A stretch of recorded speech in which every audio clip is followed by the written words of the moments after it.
Gente, bom dia a todos. Enquanto a Dulce e a Carmen arrumam o material, a gente queria aproveitar, enquanto comissão organizadora, para fazer alguns agradecimentos importantes para que esse evento pudesse estar acontecendo da forma que está, principalmente nesse momento de greve, né? Então, a gente gostaria muito de agradecer aqui a Fundação Euclides da Cunha, a Superintendência de Comunicação Social, que está ajudando a gente principalmente com a questão da filmagem, das fotos, do cerimonial, a UniTV, a Padaria Colonial de Caraí, a Lanchonete Ponto Jovem, o Banco do Brasil, a nossa Pró-Reitoria de Gestão de Pessoas, na pessoa da Jovina, que é incansável nas nossas questões e que ajuda imensamente para que tudo que a gente, todas as nossas viagens, os nossos desejos, os nossos sonhos possam se concretizar. Então, ela é uma pessoa que está sempre parceira para que as coisas aconteçam. Aqui a gente gostaria de agradecer aqui a questão do Instituto de Geociências, que abriu a casa para receber a gente nesse auditório. A gente, na reitoria, a gente até uns 2 anos atrás, a gente trabalhava, sempre fazia os nossos eventos no cinema e no teatro da UF, mas agora a gente está em pleno processo de obra, então a gente está transformando o que era o cinema e o teatro num centro de artes, e vai ficar muito bacana. Tomara que quando vocês possam voltar à UF, vocês possam estar conhecendo já tudo acontecendo, né, direitinho. A nossa comissão organizadora, na figura da nossa presidente, da Aline, que foi muito guerreira para que isso tudo estivesse acontecendo isso, e a todos os profissionais que se deslocaram de outras instituições para estarem aqui conosco, aos nossos colegas da UF, que, independente do momento de greve, aos nossos colegas da CPTA, do Departamento de Administração de Pessoal, da Coordenação de Pessoal Docente, da Coordenação de Assistência à Saúde, que podem estar aqui com a gente, nos auxiliando nesse momento. Então, queria agradecer a presença de todos. Tudo certo, Dulce? A gente já vai passar a palavra agora para a Dulce. É um prazer estar aqui com vocês. Vocês sabem que sou de universidade, vivi muito tempo as universidades, os problemas e as soluções, consequentemente, e estar participando nesse momento, em conjunto com todas as universidades, é um prazer muito grande estar discutindo. Eu vou falar o óbvio aqui, né? Tudo que vocês já conhecem, mas com o meu olhar, né? Bom, gente, ouvindo a apresentação da colega aqui da Universidade Federal Fluminense, eu cheguei à conclusão que eu vou caminhar com a minha fala para essa linha, para a força de trabalho, e eu quero ressaltar alguns pontos, mas principalmente algumas rotinas que eu quero compartilhar com os senhores, algumas informações que eu quero compartilhar com os senhores, a Lei 12.677, que foi aprovada, o que significa isso na rotina dos senhores. Essa força de trabalho e esse dimensionamento que a gente faz, e eu vou usar o termo redimensionamento, é importante a gente conhecer algumas coisas. Eu estava ali tentando rabiscar. Fundamental conhecer o pessoal, o perfil desse pessoal que compõe a equipe de trabalho da nossa instituição. Sem isso, vocês não vão chegar a lugar nenhum. Inclusive, na questão dos programas de capacitação, os programas de avaliação, de uma maneira geral, na gestão de pessoas. É fundamental conhecer o perfil. E quando a gente fala no perfil, não é só se ele é loiro, se ele é moreno, mas principalmente as habilidades e competências que ele tem para desempenhar as atividades fins da instituição e, nesse momento, poder até realocar. Porque, como está ocorrendo um grande ingresso de servidores nas universidades, esses servidores vêm com perfil, muitas vezes, muito além daquilo que a gente estava esperando. E chega aqui, ele faz um concurso para assistente em administração e ele vai ocupar determinadas tarefas. Mas, de repente, ele tem um potencial tão grande que você pode reaproveitá-lo em outras atividades, sem caracterizar nenhum desvio de função. Não é esse o objetivo, mas sim um aproveitamento desse pessoal. Eu acho que aí, outra coisa, eu vou destacar aqui 4 pontos, que depois a gente vai lá para a nossa força de trabalho.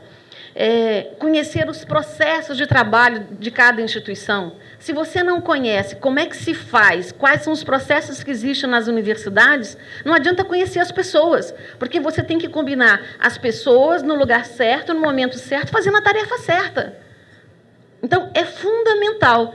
Então, às vezes, a gente gosta muito de copiar modelo.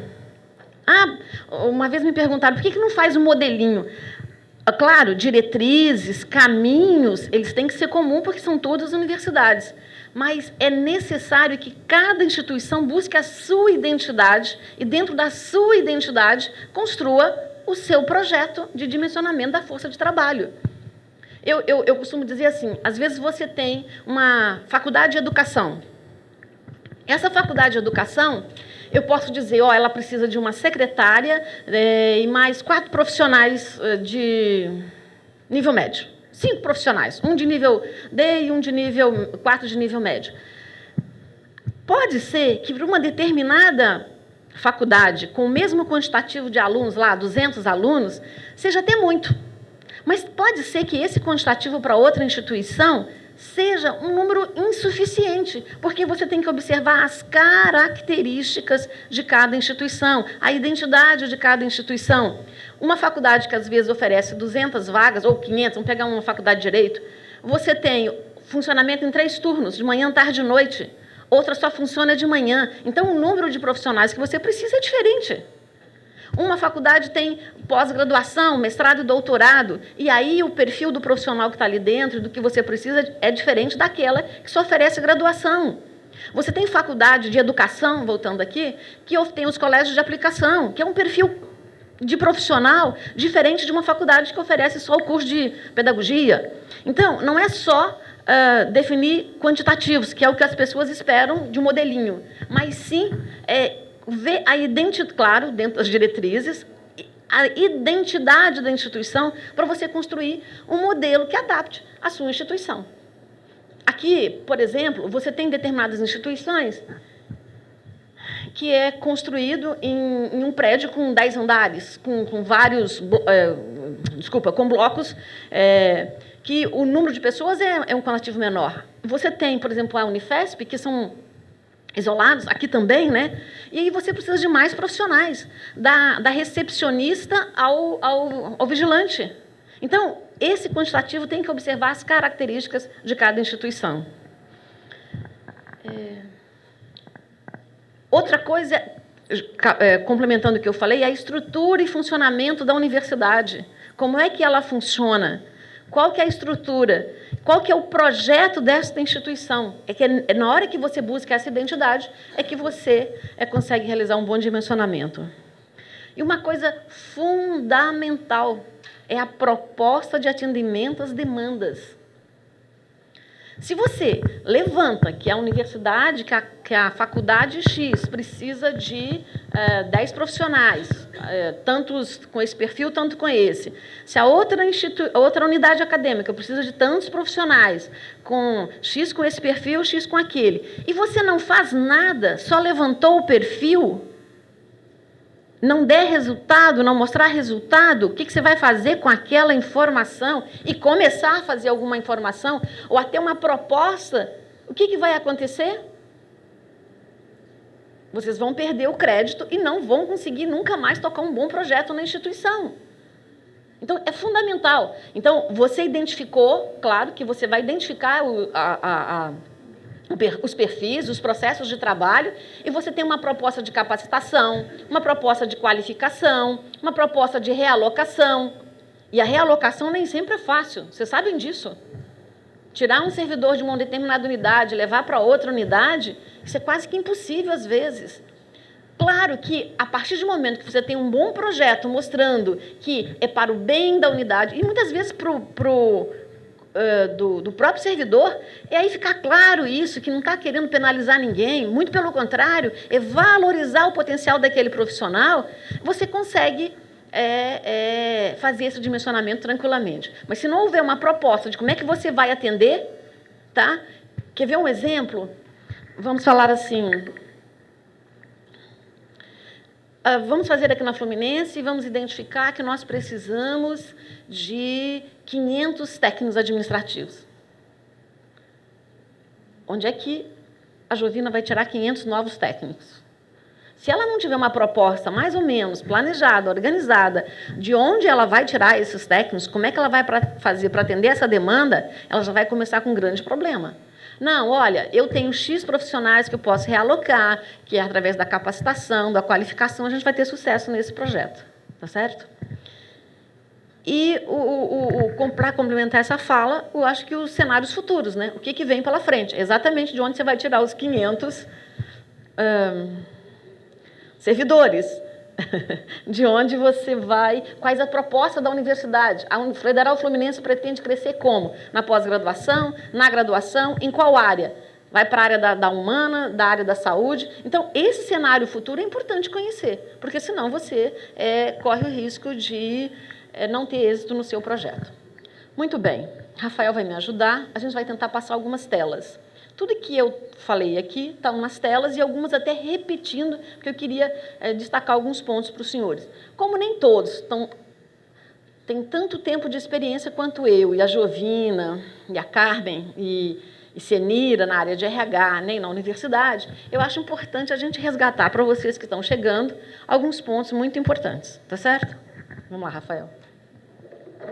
Bom, esse dimensionamento, para quem, nas questões mais conceituais, é o Decreto 5.825, ele diz ali, dimensionamento é um processo de identificação e análise quantitativa e qualitativa. A tendência sempre nossa no processo de dimensionamento, e eu tenho uma pequena experiência nisso, é ir para o quantitativo. A gente tem que considerar o qualitativo, é muito importante, tá? É necessária para a gente cumprir os objetivos institucionais. Agora, se você não conhece os objetivos institucionais, como é que você vai identificar essa força de trabalho necessária para cumprimento? Então, as coisas têm que andar casadas, em conjunto, tá? E envolve, gente, a verificação do quantitativo, composição do perfil dos nossos profissionais. Quantos servidores nós temos com mestrado? Quantos nós temos com doutorado? Será que interessa para a Federal Fluminense ter muito servidor com doutorado? Olha, ela está desenvolvendo atividades, muitos cursos na área de saúde e precisa de técnico de laboratório. Não estou questionando o perfil, estou tentando identificar com vocês esse perfil que é necessário. De repente, você tem muitos profissionais indo para um caminho e a universidade indo para o outro, né? Ou, principalmente, a gente tem verificado em algumas instituições a questão na hora do processo, no programa de capacitação e qualificação. Não adianta você programar ou permitir ou autorizar determinados projetos de capacitação indo para um lado, para determinadas áreas, e a universidade caminhando para o outro. Os dois têm que caminhar juntos, tá? E esse processo todo envolve a identificação das habilidades, experiências e competências adequadas para desempenhar as tarefas no local e no momento certo. Então, se você precisa hoje de alguém que elabore vários projetos para a criação dos cursos de graduação em que a universidade pactuou, você tem que estar prevendo com uma certa antecedência que você precisa de capacitar esses profissionais para que eles desenvolvam esses projetos. Porque mais na frente pode ser que não vai ter projeto, porque não há cenário futuro de novos cursos ou algo parecido. Bom, ele é um processo contínuo, é dimensionar, redimensionar. Então, muitas vezes a gente vê a palavra dimensionar, e aqui em todo momento a gente trata, e eu tentei colocar ali para vocês, dimensionar, redimensionar. O quantitativo de pessoal que você tem hoje, o perfil de pessoal que você tem hoje, daqui a 2 anos, talvez daqui a 1 ano, já não é o mesmo, em função das aposentadorias, das nomeações que vocês têm, do processo de capacitação, do processo de qualificação que vocês certamente estão desenvolvendo, tá certo? E das próprias buscas pessoais que as pessoas fazem, das próprias escolhas pessoais e da própria experiência que você adquire no dia a dia, certo? Bom, é isso que eu acabei de falar, necessária a definição das estratégias e ações para viabilizar o alcance dessas necessidades identificadas. Se você não definir as estratégias e as ações e mostrar que há um programa, você pode até definir e lá na frente voltar atrás dizendo que tem necessidade de rever, uma vez que a coleta de dados, O processo de informação que você obteve do perfil dos seus profissionais foi alterado e aí há uma necessidade de rever as ações programadas. Mas é importante, até para gerar confiança para os meninos e meninas preencherem, os nossos servidores ajudarem nesse processo. Isso não é um processo isolado, é um processo contínuo, permanente e que tem que envolver a comunidade. Se a comunidade não for envolvida, não vai ter resultado. E não é só a comunidade, não. Os gestores têm que estar envolvidos nesse processo.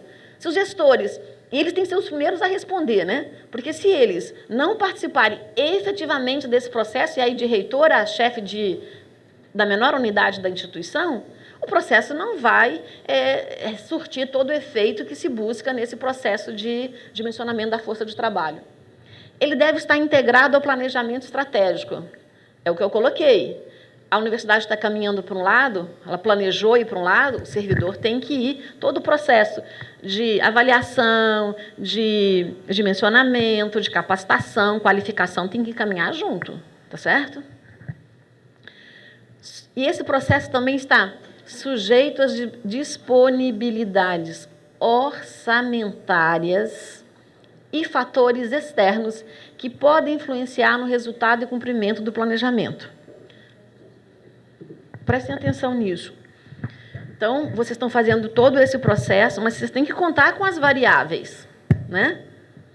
De questão de legislação, questão cultural, questão regional, questão financeira, orçamentária. Então, você faz uma programação de contratar aí 500 profissionais, mas você não tem o perfil do profissional que você deseja.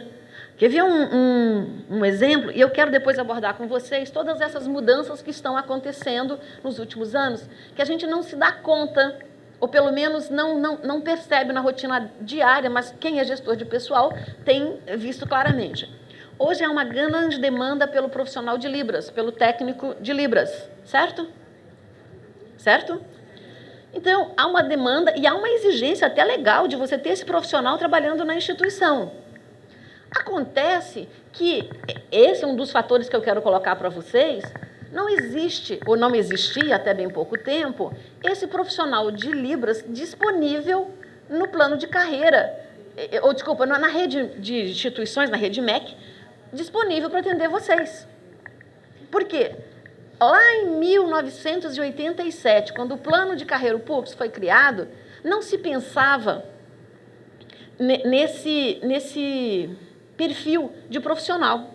O técnico em Libras, a parte hoje de assistência social, de atendimento ao aluno, atendimento ao servidor, não era tão forte quanto hoje. E aí, muitos desses profissionais, assistente social, psicólogo, engenheiro de segurança do trabalho, não eram cargos exigidos. E nem tinha muito na rede, que a rede foi criada em função do número de profissionais que existiam. O técnico em Libra, em todas as universidades, a rede de universidades, são 14 profissionais. E todos já estão alocados nas universidades. E não tem mais. Então, muitas vezes, nós recebemos documento pedindo uma troca de vaga e não tem como trocar, e vocês precisam. Então, estou citando esse, claro que agora, depois eu vou mostrar para vocês, foram criados mais de 2.000 cargos, exatamente para adaptar a esse novo cenário. Mas eu estou colocando para vocês, assim como daqui a 2, 3 anos, vocês vão precisar de um profissional ou de uma determinada atividade que não está programado. Então, você tem que estar sempre com o olho no futuro para atender as demandas e atento a esses fatores externos. Bom, essas ações aqui eu não vou ler, mas essas ações estão no decreto lá de 2006, por isso eu fiz questão de mostrar para a moçadinha nova, que tem um decreto 5.800, esqueci o número, 25, de 2006, a Lei 11.091 fala do dimensionamento com algumas pequenas diretrizes. O que é? E depois o decreto veio regulamentando os artigos da lei e ele traz quais são as ações que devem ser desenvolvidas para fazer o dimensionamento da força de trabalho. Continua a mesma situação, identificação, a aplicação da matriz, comparação entre a força de trabalho existente e a necessidade identificada, que profissional que você precisa, remanejamento interno de pessoal, que eu acho que aí talvez seja um dos gargalos que a universidade enfrenta, a identificação da necessidade de realização de concurso público, o perfil do profissional no processo seletivo. Bom, e esse processo, aí eu quero ficar aqui, esse processo de dimensionamento da força de trabalho, só para reforçar o que a gente já colocou, ele envolve análise da situação atual do quadro de pessoal. Quantos da classe E, quantos da classe D, quantos da C, da B e da A? Quantos que eu preciso na instituição da classe B, C, D e A? Qual o perfil do meu profissional? Qual a média de idade que eu tenho? Quantos vão aposentar o ano que vem? O que é permitido repor? Que tipo de profissional eu preciso para atender essas novas situações? Onde estão alocados esse pessoal que eu tenho? Então, eu tenho que ter muito claro a situação do meu quadro de pessoal. A identificação das necessidades, o que eu preciso, e a oferta de recursos humanos. É o que eu acabei de colocar. Eu preciso de profissional de Libras, mas não tem no mercado, não tem na instituição. Então, eu tenho que estar identificando isso. Eu preciso prever as estratégias para atendimento das demandas futuras. Capacitar, qualificar, expansão, ofício chorando pedindo gente, né, Jovina? O professor Roberto é especialista em conversar com a gente e colocar que ele precisa de mais professor, de mais técnico. Ele é muito bom nisso. E muito convincente, às vezes. Identificar alterações nos processos de trabalho. Você viu que eu comecei falando e estou repetindo tudo de novo. Por quê? Esse é o processo de dimensionamento que precisa. Esses são os temas importantes que vocês precisam ter em mente para fazer esse dimensionamento da força de trabalho. Avaliação dos processos seletivos. Esse perfil do profissional que está entrando na instituição é muito importante. E se, de repente, você identificou que só está fazendo prova escrita e seria importante para determinados cargos colocar prova prática, faça. A lei não impede. É melhor do que você ter um profissional que não atenda à sua necessidade. Então, acho que um bom processo seletivo contribui muito. A participação dos gestores na instituição, a disponibilidade de recursos e, principalmente, as restrições legais. Eu preciso de 500 servidores, mais um que está previsto para o Brasil inteiro, né? Não é suficiente para me atender essa demanda de 500 servidores. Ou as questões legais que me impedem de contratar, por exemplo, agora no período eleitoral. Tá? Bom, e aí eu vou deixar algumas perguntas. Essas perguntas não são minhas, elas estão aí nos manuais de dimensionamento, né? Quais as habilidades que a força de trabalho deve possuir para alcançar os objetivos e metas da instituição? Quais as mudanças esperadas nas atividades, nos processos, em razão das metas, das políticas e dos avanços tecnológicos e até do processo de terceirização? Vejam aqui que quando eu comecei a falar no A e B, é fato, a política hoje de reposição da força de trabalho é da classe C, D e E. Se você quer mais profissionais da classe A e B, você não tem autorização para reposição automática e você não tem nem autorização para fazer o concurso público. Então, é uma das diretrizes que você tem que estar atenta para dimensionar sua força de trabalho. Mesmo porque a maior parte dos cargos da força de trabalho A e B estão extintos. Então, até que venha uma nova política, você tem que ter isso no seu cenário de mapeamento, tá? Quais as habilidades necessárias no futuro e quais vão deixar de ser? Então, a gente pega o PCCETAI e vê 290 cargos. Quase 300 cargos lá no PCCETAI. Vocês já leram todos aqueles cargos? Identificaram todos aqueles cargos? Quais vocês precisam e quais vocês não precisam? Não precisam ter feito isso. Vamos fazer só dentro da nossa instituição. Quais os cargos que existem na universidade hoje e quais os que não, que eu preciso e não tenho? Para a gente começar a pensar nesse perfil de profissional que eu preciso. Tá? Então, até porque Libras foi um exemplo. Qual outro cargo que a gente está precisando e que não pensei que eu precisaria disso o ano passado? Ou qual profissional eu vou precisar muito para o ano seguinte? Né? Ou qual atividade, até para me encaixar o profissional na atividade. Quais as estratégias de recrutamento, de capacitação, de retenção que vão ser implementadas? Então, isso são perguntas que vocês têm que fazer para trabalhar no processo e sem necessidade de fazer, reproduzir o mesmo processo de outra instituição. Vamos lá. Quais as estratégias que devem ser adotadas nos próximos anos a fim de suprir as deficiências de habilidades que poderão surgir? O que eu posso fazer? E não é só identificar o processo, não é só perguntar o que eu preciso, é como também eu vou resolver esse problema. Né? O que eu vou fazer? Eu tenho um bom profissional, eu preciso de um web designer.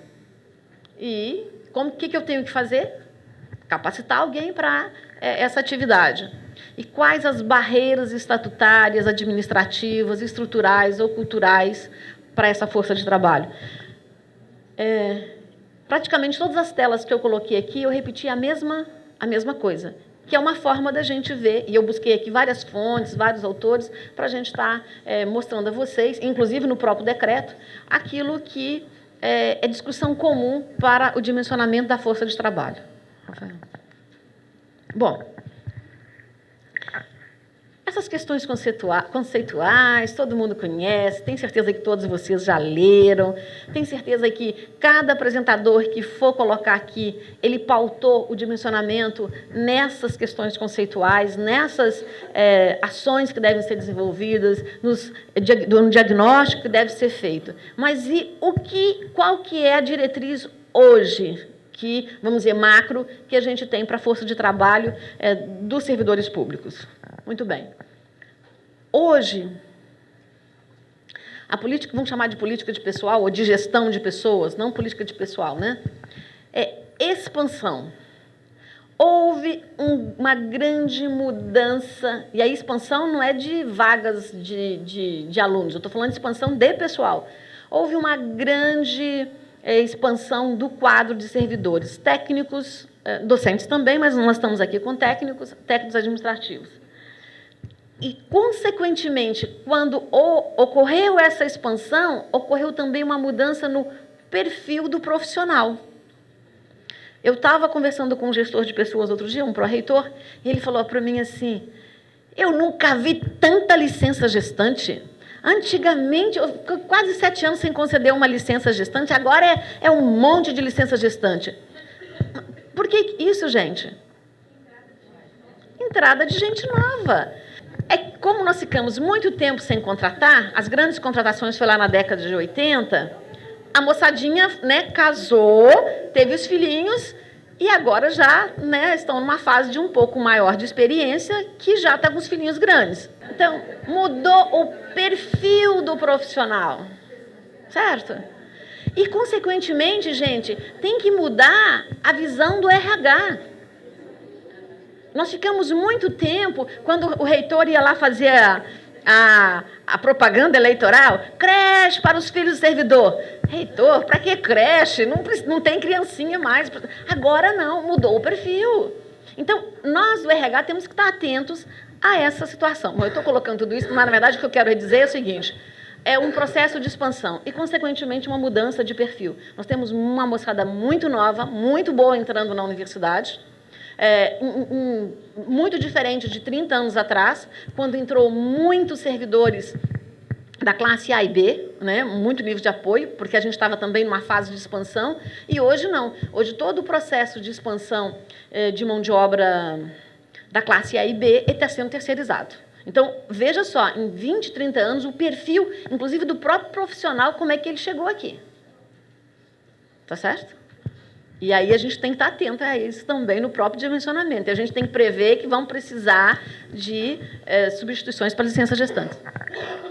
Uma outra coisa que eu gostaria de colocar para vocês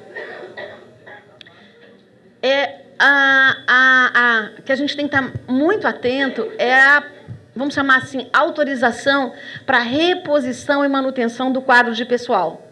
Até 2010, nós não tínhamos essa autorização.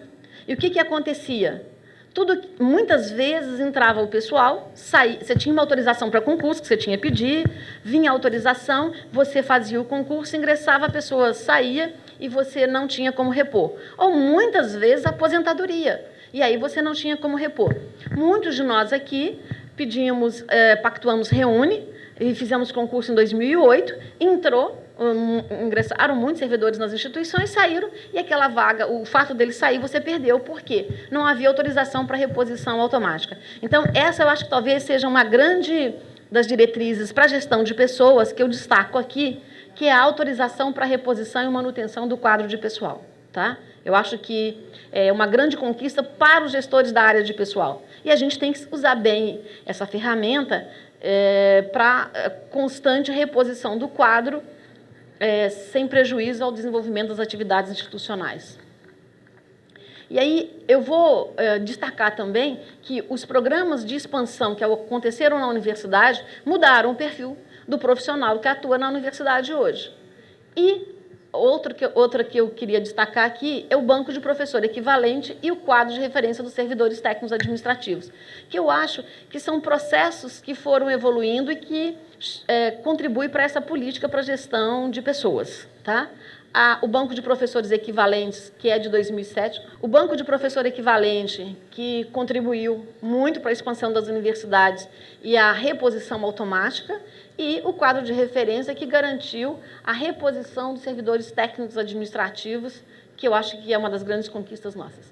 Quando eu falei em expansão, eu trouxe esses números aqui para vocês verem claramente as diretrizes de contratação de provimento no serviço público, principalmente para as universidades.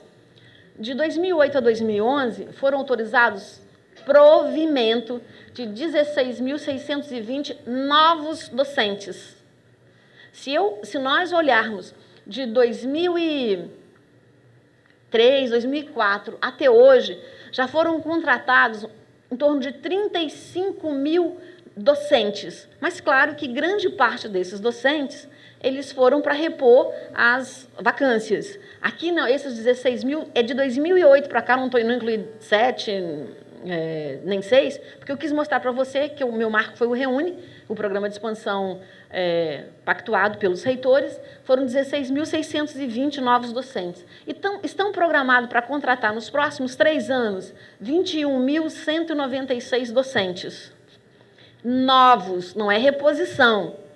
Tá? Eu queria que vocês olhassem esses números como um verdadeiro desafio para os gestores de pessoal. Quantos concursos vocês terão pela frente? O que vocês precisam no dimensionamento, estar preocupados com a questão estrutural para atender esses novos 21 mil professores que vão ingressar. Tá? Técnico administrativo. De 2008 a 2011, ingressaram 17.222 técnicos administrativos, isso nas universidades, tá certo? Agora, olha só 334 na classe C e só 80 na classe B. Então, vamos arredondar isso para 16.500. Foram na classe E e D. Então, visualize esse novo perfil de profissional que nós temos, né? Só para colocar para vocês... pensei que eu estava com a coisa na mão. Agora, a Lei 12.677, e ao termo de algumas telinhas aqui, a gente vai colocar à disposição para as perguntas, e principalmente essa Lei 16.677, a implantação dela, como se dará, tá? Mas esse docente 16.569 é o que foi aprovado de professores para a carreira do magistério superior e que serão distribuídos nos próximos anos. Tá? E tem 1.627, são PL de novas universidades, são as 4 novas universidades que estão programadas para serem criadas em 2014. Está no Congresso, né? E entra em funcionamento em 2013 ou 2014.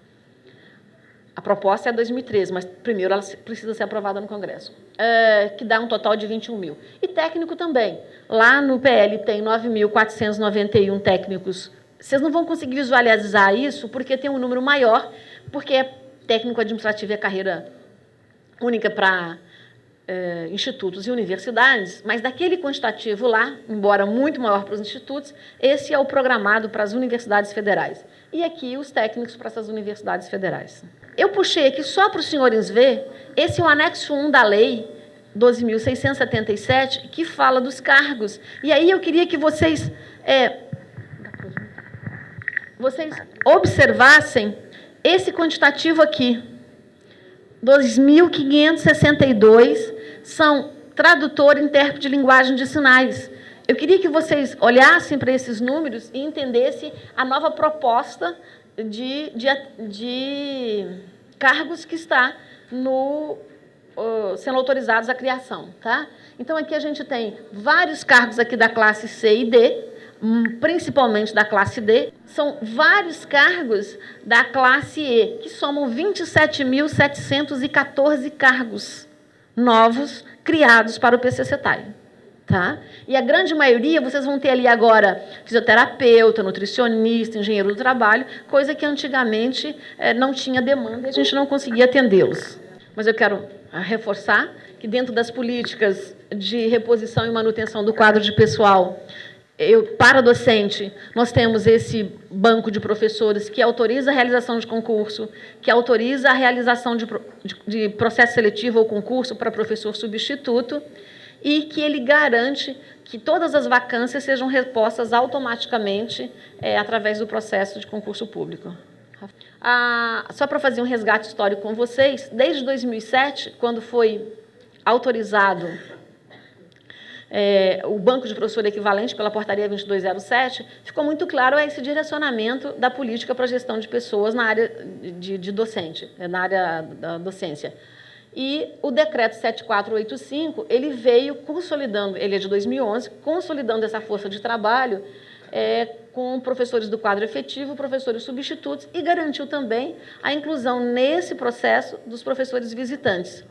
E, em relação, vamos dizer, a dimensionamento da força de trabalho, a proposta está no decreto 6.096, que é de 2007, quando foi implantado o banco, na relação aluno-professor em 18. Então, a média nacional deve ser, até 2016, de 18 alunos para um professor.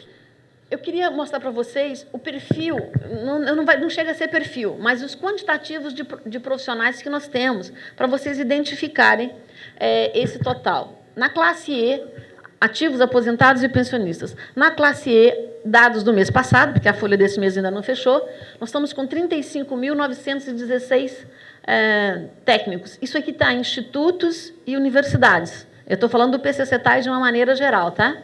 85% desses profissionais, tanto da classe E, D e C, estão nas universidades. Tá? Da classe D, nós temos hoje em torno de 50 mil técnicos, na classe C, 21 mil, na classe B, 6 mil e na classe A, 3 mil. Nas universidades, tem em torno de 1.800 da classe A, em torno de 3.800 da classe B. Tá?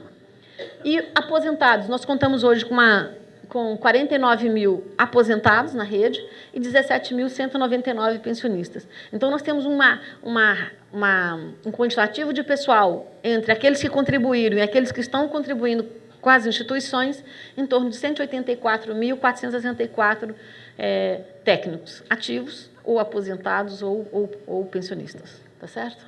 Bom, esse gráfico aqui mostra bem o verde mais escuro são os ativos, o verde mais clarinho são os aposentados e os pensionistas são os destacados em azul claro.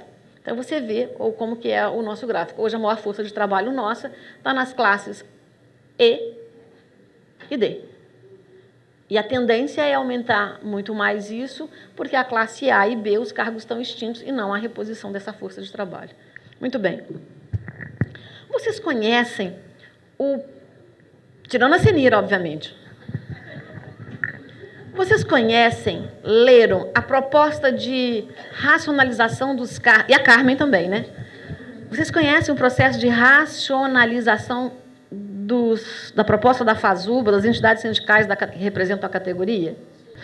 Gente, é importante conhecer, eu estou terminando, tá? Mas é importante conhecer a proposta que a FASUBA apresenta, porque isso tem implicações diretas na gestão de pessoas. Então, vários dos cargos que existem, A e B estão extintos, há uma proposta de resgate desses cargos, há proposta de extinguir outros, há uma proposta de aglutinação de atividades. Isto tem um impacto muito grande na gestão de pessoas. Algumas daquelas coisas, daquelas propostas são bastante razoáveis, algumas propostas eu né, me manifestei contrária, o pessoal que está na comissão sabe disso, mas é importante conhecer, até para contribuir com propostas para que realmente um dia conclua esse processo de racionalização. Um outro fator que vem de longa data e que eu não vejo a gestão de pessoas reclamando, mas eu acho que tem que ser um processo forte, é a questão de identificação das atribuições, das competências dos cargos. Certo? Porque isso está diretamente relacionado às atividades que vocês desenvolvem e fica muito mais claro, inclusive, para não ter edital em que determinados editais para o mesmo cargo são distintos. E para que não gere dúvida para a gestão de pessoas, principalmente porque há uma grande renovação. Então, só para vocês refletirem, tá? Aqui eu coloquei o quadro de técnico administrativo, o 7232, que definiu muito claramente, por isso que eu fiz questão de colocar os números, os quantitativos de lotação dos cargos. Então, priorizou reposição para os cargos C, D e E. E o reúne, quase toda a pactuação foi nos cargos D e E. Então, uma sinalização muito clara da política para a gestão de pessoas. Nós estamos hoje, eu e Carmen participamos da Comissão Nacional, Comissão Nacional de Supervisão, do PCCETAI, e já foi solicitado a questão da discussão das diretrizes para o dimensionamento da força de trabalho, que é uma proposta antiga, aliás, uma discussão antiga. Se vocês conseguirem resgatar, tem documentos e relatórios de 93, propostas de 97, da Andifes, desculpa, gente, 2003, 2007, da Andifes, da FASRUBRA, de comissões mistas FASRUBRA, Andifes e MEC, propostas do MEC, mas que nunca foram, de fato, aprovadas, como o caso dos professores, que a RAP é 18. Então, há uma discussão na CNS, eu me propus, inclusive, a estar discutindo com o pessoal e colocando algumas diretrizes. E as diretrizes que a gente está discutindo e que já foram, inclusive, discutidas na Andifes e no próprio MEC, e que precisam ser consolidadas ou revisadas, seriam essas diretrizes para a gente construir uma proposta de dimensionamento, tá? Que é o número de técnicos administrativos. Nós vamos considerar nessa proposta de dimensionamento o número de técnico administrativo distribuído pelos níveis de classificação C, D e E, uma política indicando que o A e B, nesse momento, a prioridade é C, D e E, o número de matrículas, que a gente costuma chamar de RAP, a relação aluno-professor, e de RAT, a relação aluno-técnico. Então, qual é a relação ideal?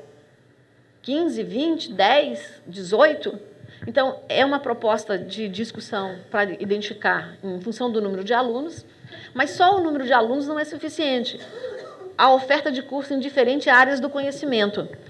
Para um curso da educação, letras, ciências sociais, você precisa de um número X de profissionais. Para os cursos de medicina ou para os cursos da área de saúde, você precisa do mesmo número de profissionais?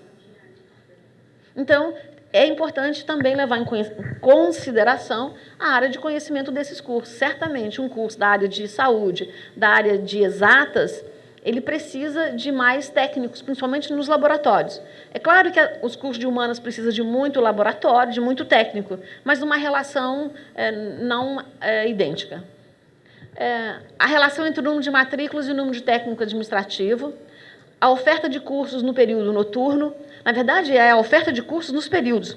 Por que noturno?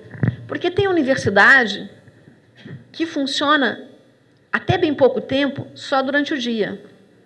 Agora, após o Reúne, e com o incentivo ao oferecimento dos cursos noturnos, é que as universidades começaram a oferecer muitos cursos no período noturno. Então, a universidade que funcionava de manhã e de tarde, ela passou a funcionar de manhã, tarde e noite.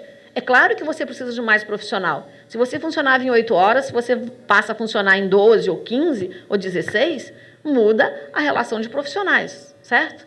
Então, é uma das considerações que a gente está tendo. O número de campos fora de sede.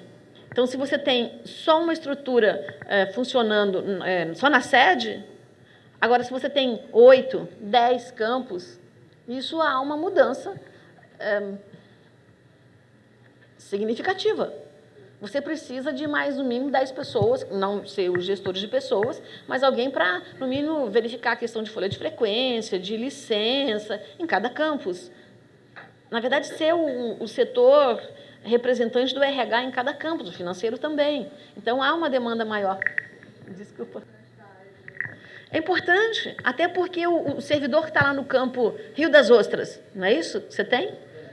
Como que ele vai comunicar com você? Ele vai ter que vir aqui? Não, eu acho que tem que ter um representante lá, mesmo que ele desenvolva outras tarefas, mas é importante ele ser o representante. E a região geográfica é uma das outras componentes desse mapeamento que a gente está identificando.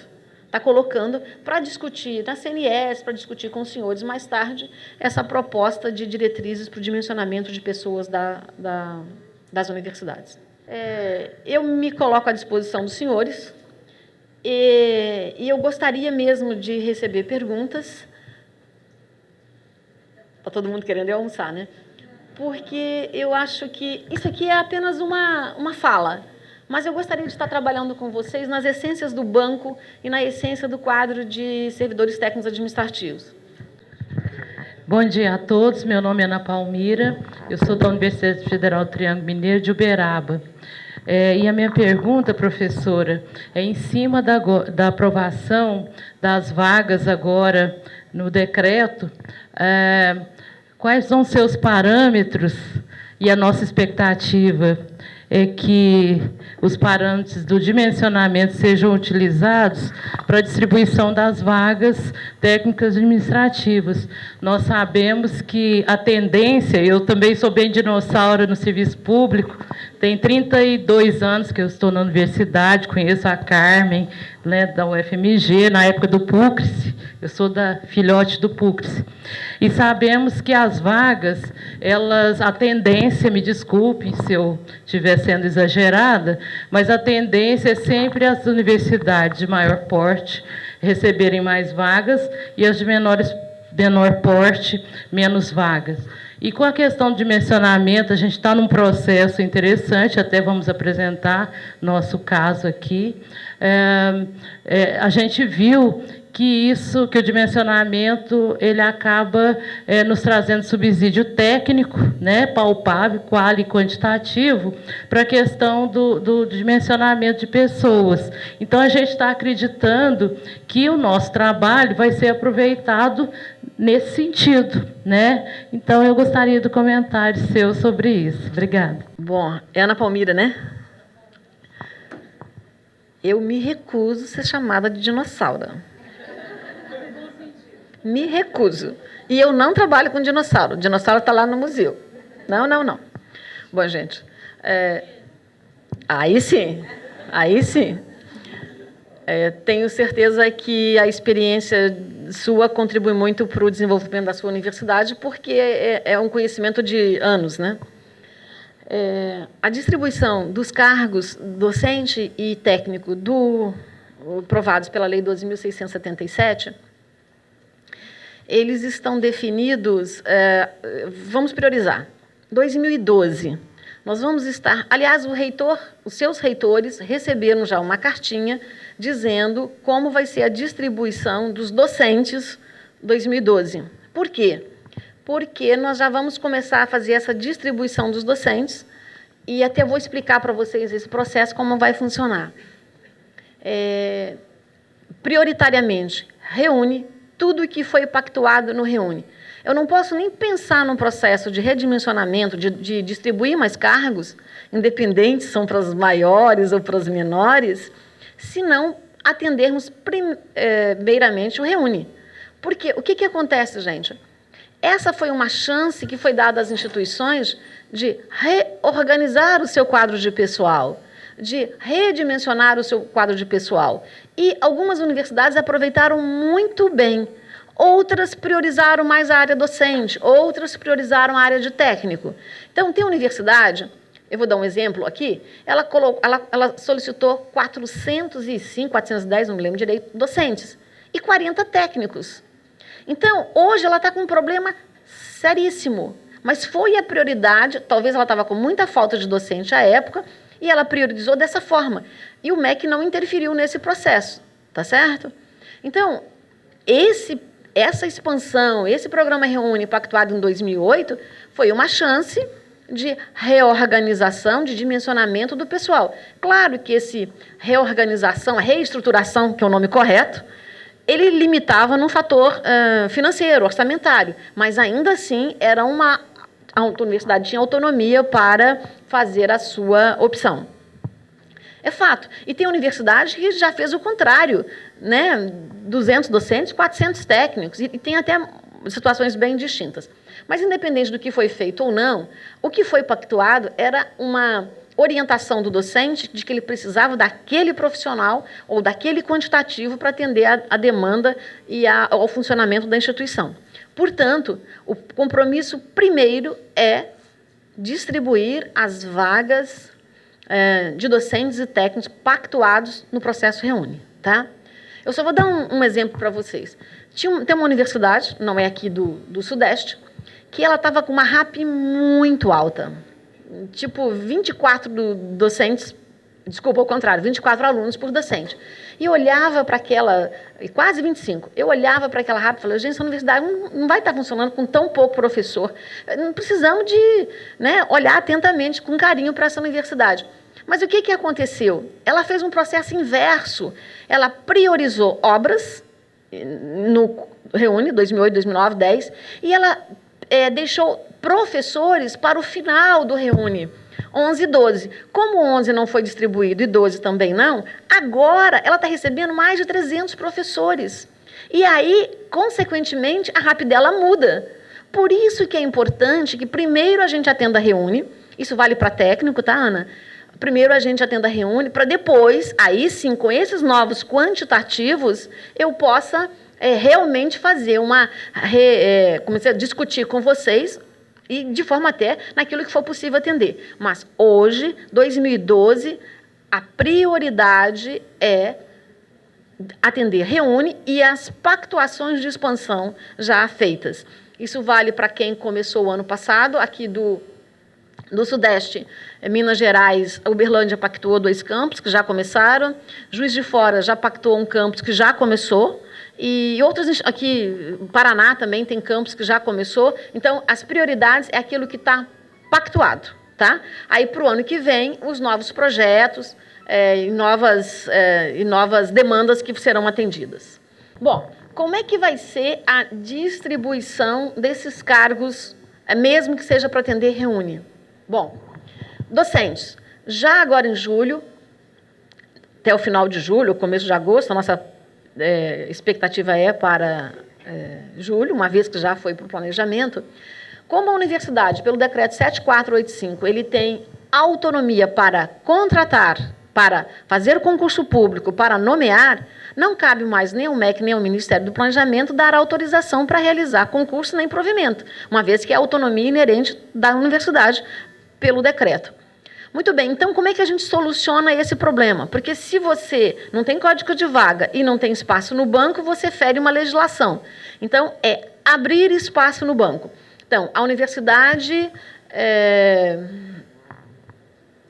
X pactuou lá 107 docentes para o Reúne 2011 e 2012. Então, nós vamos abrir um espaço no banco de 107 docentes. Claro, não é 107, é 107 vezes 1,70, e vai ser publicada uma portaria com o novo banco da universidade. A gente espera que até julho. Os códigos de vaga serão distribuídos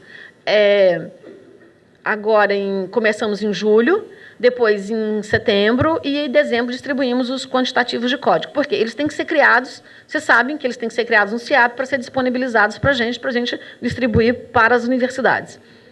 E nós fizemos um levantamento, as pró-reitorias de planejamento, de administração, de recursos humanos, do quantitativo de profissionais docentes que existiam em fila de concurso que poderiam ser providos já de imediato. Nós obtivemos de resposta 1.490. E, nesse primeiro momento, as vagas vão sair, os códigos de vagas serão distribuídos para essas universidades, para quem já preencheu, tá? Então, nós vamos estar ampliando o banco por meio de uma portaria interministerial e depois distribuindo o código de vaga nos quantitativos que atendam àqueles quantitativos REUNIS 2011 2012 pactuados. Tá? Técnico, nós vamos atender também REUNI expansão, prioritariamente, até por uma questão orçamentária. Aquele quantitativo de docente técnico que tem ali não é para gastar tudo esse ano, é, né, distribuir ao longo dos anos, até 2015. E, a partir de outubro, nós vamos estar disponibilizando para vocês tanto o espaço, o aumento do quadro de referência dos senhores, quanto a distribuição dos códigos de vaga.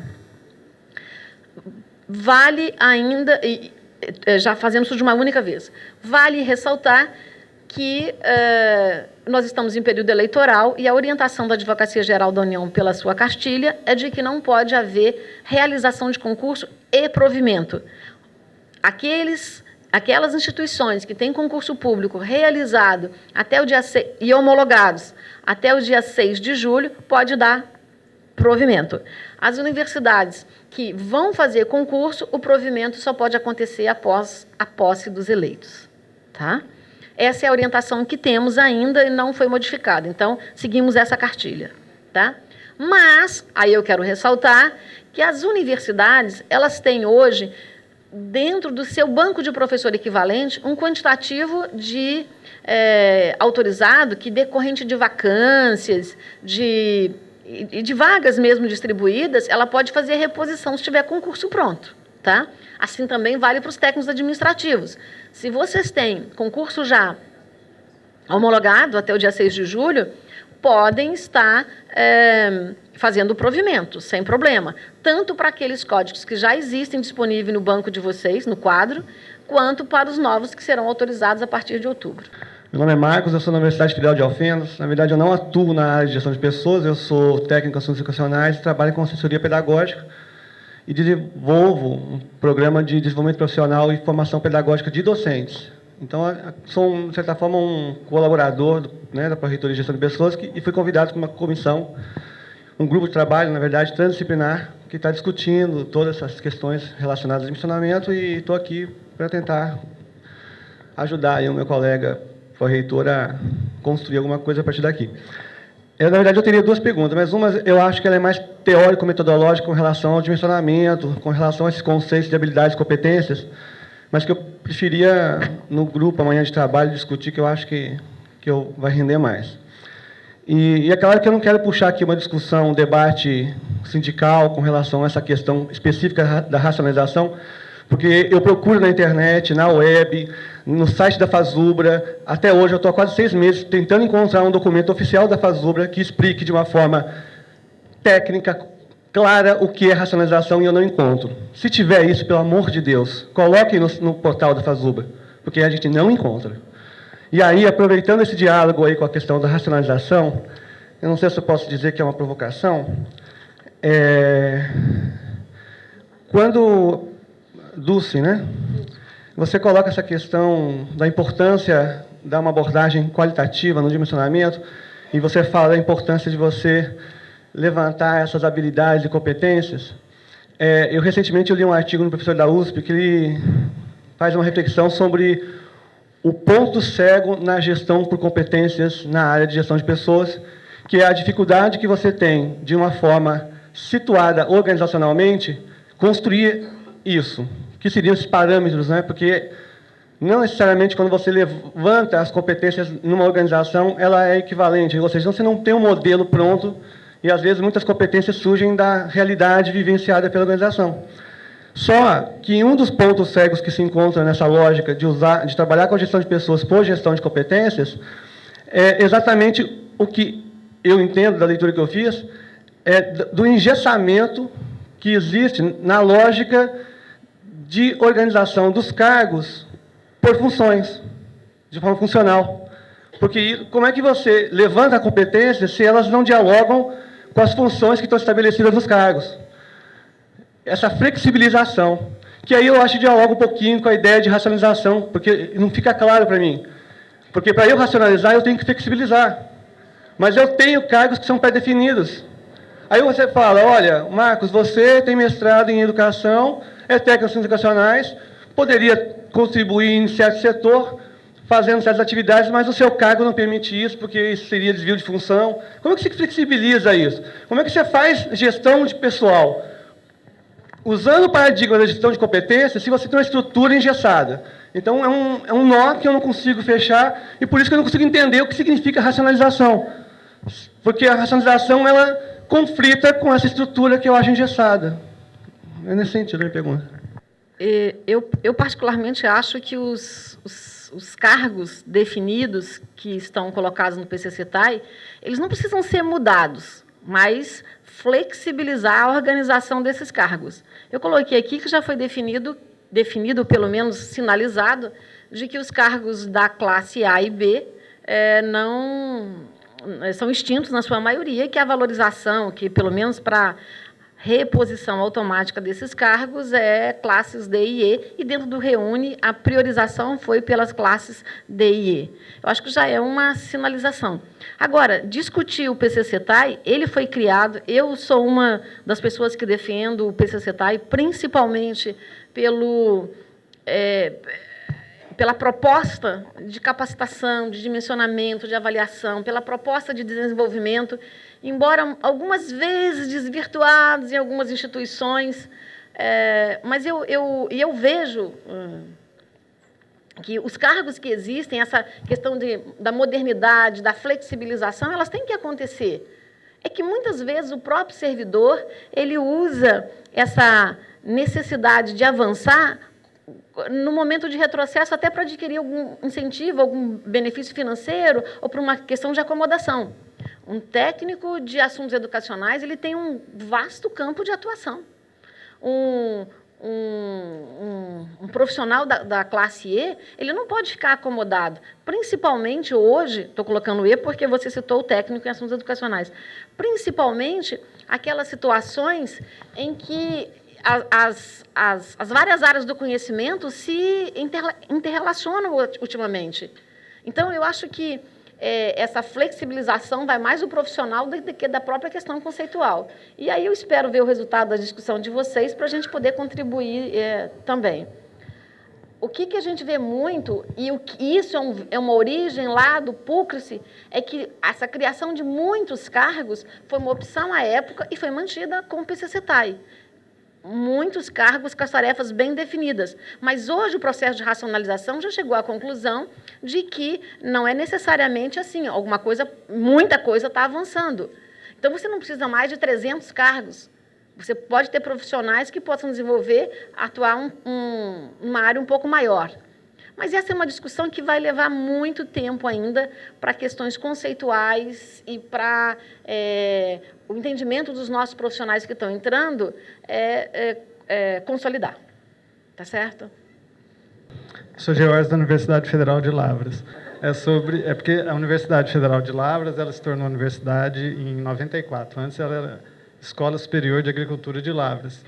E nós tínhamos apenas 5 cursos, todos na área de ciências agrárias. Então, nós tínhamos muitos auxiliar de agropecuária nível B. E a UFLA tem hoje uma projeção até internacional por conta da excelência dos cursos na área de ciências agrárias. Hoje a UFLA está crescendo, né? Vamos começar o curso de Direito agora, segundo semestre, está virando realmente universidade, mas ainda tem aquela força na área de ciências agrárias. E a gente, naquela portaria que teve logo depois que criou o quadro de referência, em 2010, a gente já perdeu ali uns 20 e poucos auxiliares de agropecuária, que teve a portaria do RAPA, né, que o Marco Aurélio falou. E tem acontecendo aposentadorias desse pessoal. Ou seja, vai chegar um ponto que a gente não vai ter mais nenhum auxiliar de agropecuária nível B, né, pelo que a senhora está falando. E é uma necessidade nossa, a gente precisa do homem do campo ali, né, plantio direto, etc. Então, como que vai ficar esse cargo, por exemplo, que é um cargo importantíssimo para a UFLA, por causa das ciências agrárias, e que não está extinto oficialmente, né, o auxiliar, mas está se extinguindo na prática, né? Pontualmente, só essa pergunta. Esse é um assunto, Jorge, que tem que ter uma discussão muito atenta. E Muito mesmo, porque hoje toda a sinalização é de reposição da classe C, D e E. Para os cargos da classe A e B, inclusive há uma solicitação dos representantes da categoria no sentido de discutir esse processo de terceirização. Hoje, o que está sinalizado é não repor os cargos da classe A e B. E aí a gente vai ter que partir por um processo mesmo, porque vai ser pela terceirização, pela mão de obra terceirizada, no momento atual. Mas, claro, que toda situação que existe leva uma boa discussão e resultados futuros podem ser modificados, adotados. Meu nome é Gilmar, sou da Universidade Federal de Minas Gerais. De onde? UFMG, Minas Gerais. Ah, Minas Gerais. Eu estou lá. A Carmen deixou algumas atribuições. Estou no lugar da Carmen lá. Mas, são 3 coisas bem pontuais. Primeiro é o seguinte, haverá possibilidade um dia de ter o técnico substituto, né? Igual o professor substituto, pelo menos para alguns casos assim, de um período maior que a gente tem, né? Segundo, concurso para tipo reserva de vaga, porque quando a gente faz, a gente já tem aquela demanda, então a gente pudesse já ter uma reserva de vaga, né? Parece que tem questão de legislação aí, legal. E a terceira é aquele quantitativo por cargo dessa última lei que criou aquele quantitativo, né? Foi baseado em que tipo de mencionamento, para dar aqueles números tão assim, precisos, né? Por cargo, foi só uma questão mais... Até qual foi o dimensionamento? É só uma curiosidade nesse caso. Obrigado. Isso chama bom planejamento, números precisos. Bom dia, meu nome é Yuri, eu sou aqui da UF. Posso fazer 2 perguntas? A primeira é bem rápido. Por que tanto tradutor e intérprete de linguagem de sinais? 2000 e tantos. A segunda é a seguinte, eu acho o plano da gente bem legal, porque tem progressão por capacitação, a progressão por mérito e o incentivo à qualificação. Por exemplo, o plano do Judiciário Federal, conheço um pouco, uma pessoa lá de cargo de nível superior, um analista judiciário que tenha mestrado, ele não vai ganhar 52% a mais por ter mestrado. Aqui, o pessoal da classe E vai ganhar isso. Mas eu tenho a impressão, acompanhando o Diário Oficial um pouco, que IFE não segura a gente. Eu queria saber se é verdade. IFE não segura a gente, não segura o pessoal. As pessoas saem muito.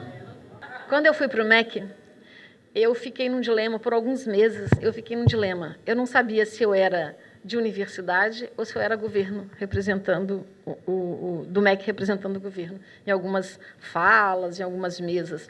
Porque a minha tendência era ver tudo com olhos de universidade. E aí eu cheguei à conclusão de que, enquanto estou ocupando um cargo no Ministério da Educação, eu tenho que ver com um olhar global e não periférico, assim, não individual, né?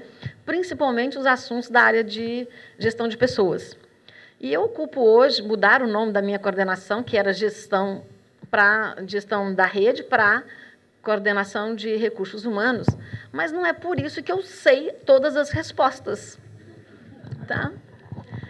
Mesmo com o meu empenho, eu não sei todas as respostas. A questão de técnico substituto, eu acho que pode vir a existir, sim, futuramente, mas eu acho que, no momento, não.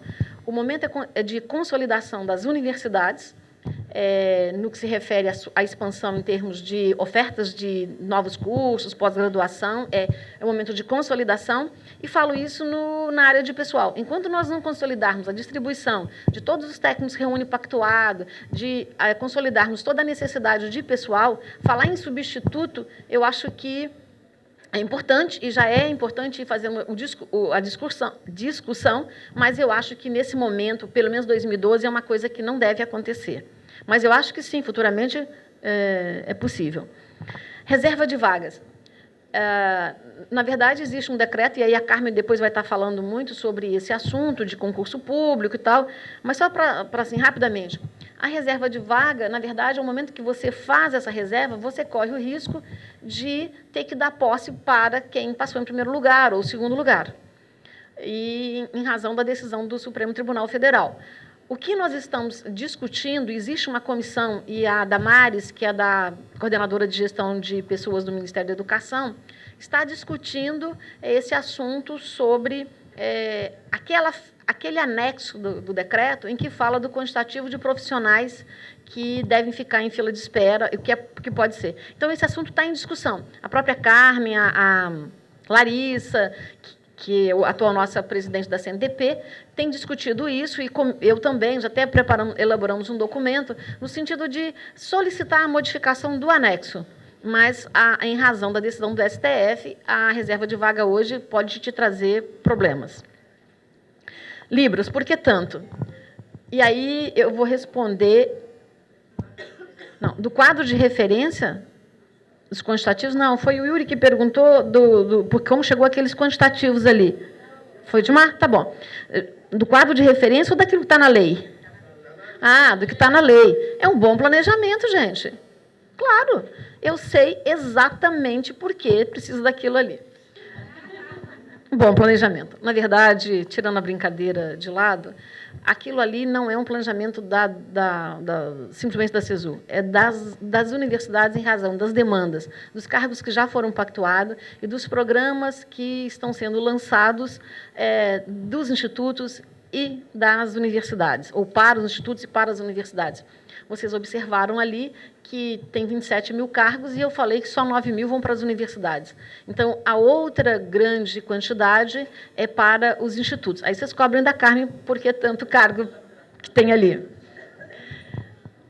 Mas, especificamente, no caso específico de Libras, que foi a pergunta, há uma proposta de que cada campus tenha um profissional de Libras. E hoje, como nós estamos com 274 campos nas universidades, e vamos chegar até 2014 com 321 novos campos daquilo que está planejado, além dos campos nos institutos já existentes, e além dos que vão ser inaugurados, implantados até 2016. Então, a projeção foi em cima daquele número de campos e cursos existentes e numa média proporcional.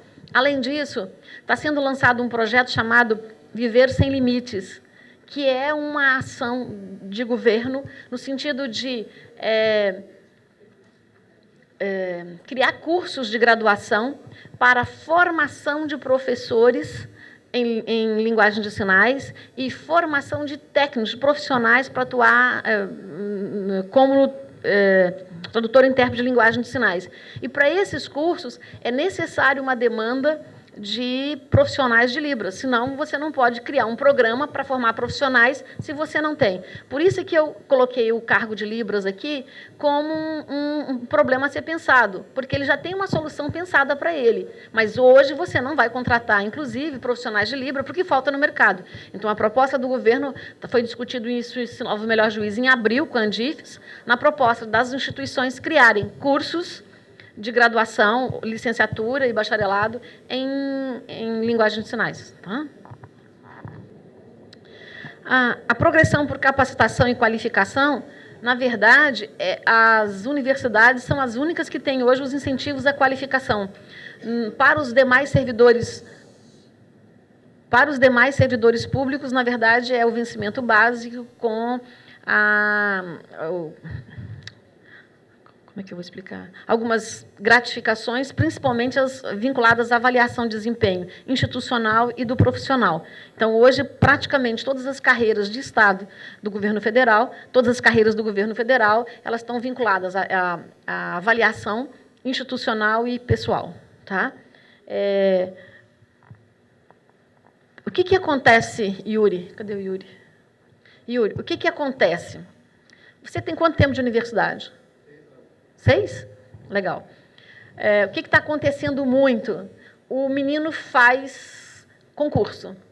Ele faz para a universidade, para o instituto, para vários órgãos. E aí ele passa para a universidade. Aí ele vai. Aí passa um pouquinho e sai o resultado dele para outro concurso. Porque, normalmente, os meninos que estão entrando são muito bons. Tem alguns que são concurseiros mesmo, que viram noite estudando, são muito bons, e aí eles vão passando. Aí tem fatores que devem ser levados em consideração, que não é só o financeiro, não. Financeiro é sim, porque tem carreiras que pagam melhor. Mas tem as